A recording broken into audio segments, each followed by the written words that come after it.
Isang matagumpay na operasyon ng Dumaguete City PNP ang nagresulta sa pagkakakumpiska ng tinatayang 10.2 milyong pisong halaga ng shabu mula sa isang lalaki sa Dumaguete City, Negros Oriental.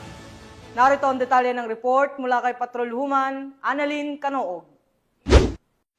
Aabot sa mahigit 10 milyon halaga ng pinaghihinalaang shabu ang nasabat ng kapulisan mula sa isang lalaki na target sa bypass operation na sinagawa sa barangay Bahumpandan, Dumaguete City, Negros Oriental. Nitong ika-14 ng Agosto sa taong kasalukuyan. Kinilala ni Police Lieutenant Colonel Don Richmond Cunag, Acting Chief of Police ng Dumaguete City Police Station. Ang suspect na si Alice Franklin, 41 anyos, high-value individual, residente ng barangay Buntis, Bacong, Negros Oriental. Dako alas 10:19 ng gabi na isinagawa ang bypass operation ng mga operatiba na naging dahilan sa pagka-aresto sa suspect. Nakuha mula sa suspect ang 15 pakete ng hinalang shabu na nasa 1,500 na gramo at may standard drug price na 10 million and 200,000 pesos. Bukod sa droga, nakuha din mula sa operasyon ang isang keypad na cellphone, sling bag, pouch at bypass money. Maharap ang suspect sa kasong paglabag sa Section 511 ng Article 2 ng RA 9165 o ang Comprehensive Dangerous Drugs Act of 2002. Sa bisa ng ating pagtutulungan, nasakotin natin ng isang individual na sangkot sa bentahan ng illegal na droga at nakumpiska ang mahigit 1 kilong shabu. Ito ay isang malaking tagumpay